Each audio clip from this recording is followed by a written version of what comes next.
Zoom as well. There's a little something else I wanted to do instead of the humming today before we do the chakra chants, which is I had somebody ask me a little bit, or I asked them if they're interested in it, learning to do a little bit of a different type of breathing.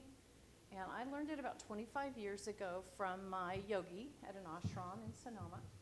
And I'll go ahead and just teach it briefly. I encourage you to do this when you're meditating on your own so that you can practice it. It's just like anything else. It's like a muscle that has to be worked out at the gym. This is a practice that needs to happen so that you can really deepen it and see how it really works. But the idea behind it is when I teach meditation, I use the square method. Everybody familiar with that? Inhale, hold, exhale, hold. So that's what the square is. So inhale, hold, exhale, hold. So if you didn't know.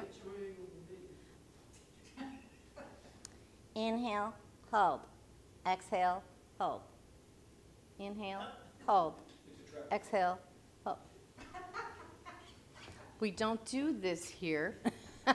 Only unless you want to, but it's not something that we really silly. So anyway, when you're on the inhale, I recommend inhaling through your nose. And on the hold, I want you to, and just try this. Go ahead and inhale, and then try to hold, closing the epiglottis in your throat. It's like a little lock. Anybody have trouble finding the epiglottis? Everybody? Lance? I think I got it. Okay. He's been holding his breath. No. So what we're going to do then is we'll practice that a little bit first before we do the chanting. So I want you to breathe in through your nose slowly. Hold it with the epiglottis. Exhale slowly through your nose. Good. So then you're going to hold it out before you do the inhale. Now, normally when I teach this, I suggest a 4 count. So let's try a 4 count, okay? Do the epiglottis thing on the exhale too?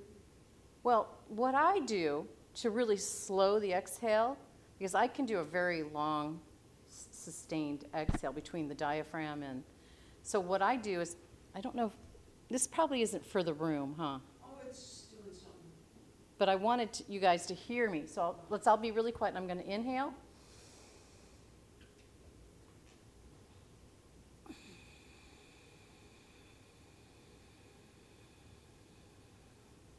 Were any of you able to hear that? It was a head tone like you're exhaling. It was here. It was here. Because I'm still controlling the release of the air using the epiglottis. But first you got to just get used to locking it. So my exhales are super long when I'm meditating. So I do a really slow inhale, feel the Buddha belly first, and then there's also a nervous system issue that happens if you use your diaphragm. If you're stressed out or anxious, you want to fill that diaphragm. So you always want to imagine your belly filling and then extend that diaphragm and fill that up too, because what you're doing is you're triggering, I can't remember the name of it right now, of course, because I'm on video. Well, the vagus nerve is connected to it, but there's the sympathetic nervous system when we're anxious, and then we trigger the parasympathetic nervous system with the diaphragm breathing. And there's lots of other ways you can connect with your parasympathetic nervous system. But this is one of the reasons people like to meditate too, because it does trigger that. So let's just practice a couple breaths. I'm going to, hopefully you can just, well, I do it kind of slow. So do it on your own time, but try to hold it for 4 counts, breathing in, and then hold it for 4 counts using your epiglottis. Then exhale for 4 counts using your epiglottis if you can, and then hold it back up to you and inhale again. Any questions about that before we try it? Okay, ready? Let's do the inhale. Hold. Exhale slowly. Hold. Inhale slowly.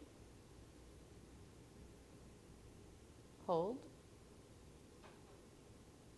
Exhale slowly. Hold. One more. Inhale. Feel that belly filling up with air. Hold. And then exhale slowly. And hold. So if anybody has any more questions about that, when we're not in the group setting, just let me know and we can work on it together. And like I said, it's just a practice that you're going to have to really train your epiglottis to close. But like when I inhale, I can inhale over 8 counts. And then I can hold it about 8 counts. And I can release it about 12 counts because of that epiglottis structure helping me to let the air out very slowly. And then I can hold it again for, I've never really counted that one. But at least you have this structure if you want to use it. And the person that had asked me, I think, is happy to hear how this works. And so what we're going to do now is we're going to go ahead into our chant. And then instead of the hums, we're just going to take a couple deep breaths and do our meditation. Okay? And then every once in a while, I'll try to help you get out of the monkey mind by giving you a little tone. I've been told, hey, I really like it when you do that, Lori. So anyway, so let's take a couple deep breaths.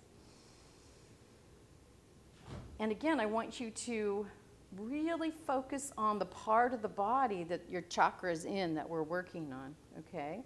And your root, you're sitting on it, right? Right? So one more deep breath. And release.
exhale. It's time for us to complete our very short meditation today. So let's take a deep breath. Think about something you're grateful for. Let it fill your heart chakra. And namaste. Thank you, everybody. Thank you.